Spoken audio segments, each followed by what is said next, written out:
on the planet Velithra, where skies shimmered with green auroras and forests glowed softly in the night, there lived an alien girl named Saria.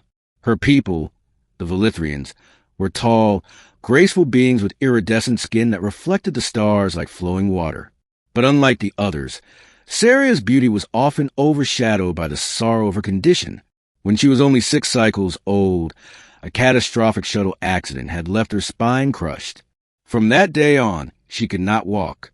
Her legs remained frail and lifeless, and she was bound to a hovering wheelchair that the tribe's healers had built for her.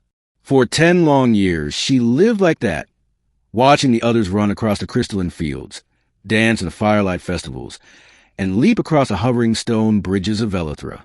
She smiled when others looked at her, but behind her eyes burned a silent longing. Her father, Chief Rollicker, was leader of the clan, proud and powerful. He sought every healer, every ancient technology, every promise from traveling merchants to cure his daughter, but none succeeded. Velithrian medicine could regenerate minor wounds, but repairing an entire spinal cord was beyond them. In the clan's eyes, Saria was still beloved, but whispers followed her. The chief's daughter is cursed. Perhaps she'll never walk again. And though no one dared speak such things to her face, she felt the weight of their pity every day. Then one fateful evening, when the sun dipped behind the violet mountains and the tribe gathered around the fires, a stranger walked into their village. He was human, the human and his gift. His name was Elias Mercer, an engineer from Earth who had crash-landed months ago on Velithra while exploring trade routes. Unlike the proud warriors of the Velithrians, Elias looked fragile, shorter, less radiant, with skin that did not shimmer. Yet he had something they lacked, a mind sharpened by machines and inventions. When Chief Rollicker welcomed him as a guest, Saria was among the crowd that stared. For the first time in many years, she felt someone's eyes not filled with pity, but with curiosity. That night, as Elias helped repair one of the tribe's broken energy lanterns, Saria rolled her chair closer. "You fix things," she said softly. Elias glanced at her wheelchair and smiled faintly. "Sometimes." "Can you fix me?" she asked, voice trembling between hope and fear. Elias froze. He looked at her, really looked, and saw not a helpless girl, but someone desperate to live. "I don't know," he admitted honestly, "but I can try." From that day on, Elias visited her every morning. He studied her chair, her legs, and the medical records the tribe's healers had kept. The Velithrians did not understand his strange tools, but they let him work, curious to see what this small human could accomplish. For weeks, Elias scavenged parts, energy cells from broken hovercrafts, metal alloys from old war machines, and tiny circuits he built by hand. He explained to Saria what he was attempting. "Not healing, that's beyond me, but replacement. I can build robotic legs, ones that respond to your mind." At first, Saria laughed bitterly. "Mechanical limbs? Like a machine?" Elias met her gaze steadily. "Not a machine. Freedom." Those words burrowed into her heart. For the first time in years, hope flickered alive. She agreed. The process was grueling. Elias spent sleepless nights designing exoskeletal frames that could align with her fragile body. He taught Saria how to focus her neural signals into a visor that would sync with the robotic legs. The first prototypes were clumsy, heavy, and painful to use. She fell many times, and each failure nearly crushed her spirit. But Elias never gave up. Every time she stumbled, he was there, catching her before she hit the ground. Every time she cried in frustration, he told her, "Stand again, just one more time."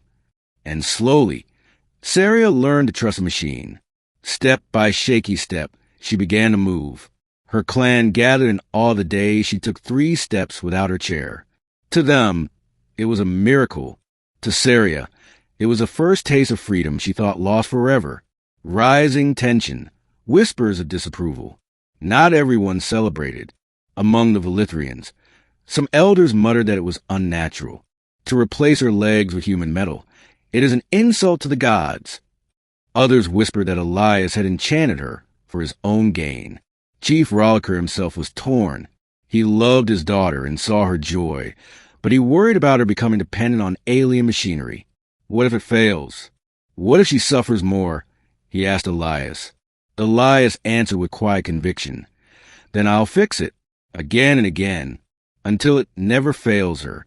Despite opposition, Elias continued refining the design. After months, the final version was ready. Lightweight titanium alloy legs, powered by crystal energy cells, moving as smoothly as real limbs. On the night of the Great Firelight Festival, Elias unveiled them before the entire clan. Saria stood tall, her chair left behind for the first time in a decade.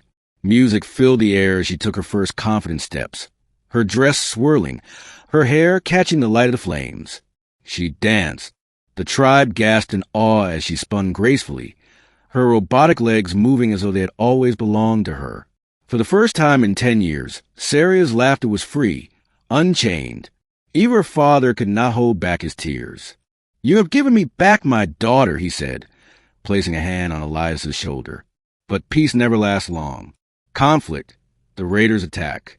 News of the miracle spread beyond the clan. In the desolate wastelands, mercenary raiders heard whispers of advanced human technology hidden among the Velithrians. One moonless night, they attacked. The raiders stormed the village, their hoverbikes blazing through huts, their plasma weapons scorching the air. The Velithrians fought valiantly, but the raiders were ruthless. In the chaos, Elias rushed to protect Saria, but she surprised him. Instead of hiding, she activated her robotic legs, their servos humming with energy. For the first time, she ran into battle.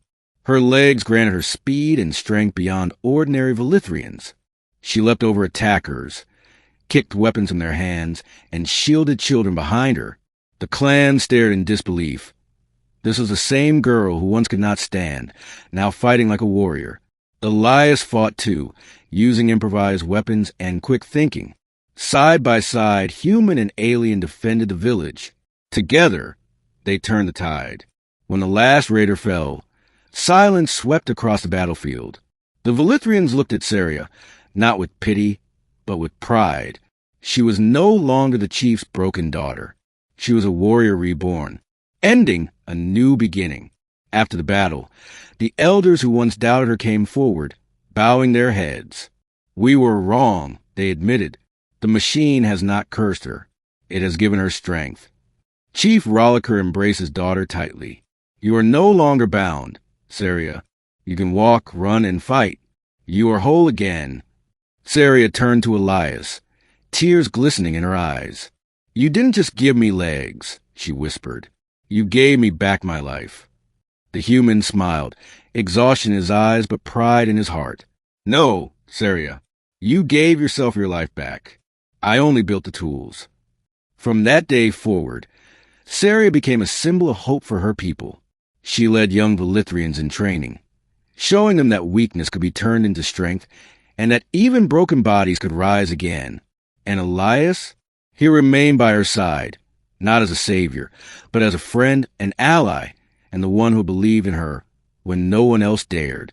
Beneath the glowing skies of Velithra, the chief's daughter, who once been bound to a chair, now ran freely across the fields, her laughter echoing through the valleys. The human had given her robotic legs, but she had transformed them into something far greater.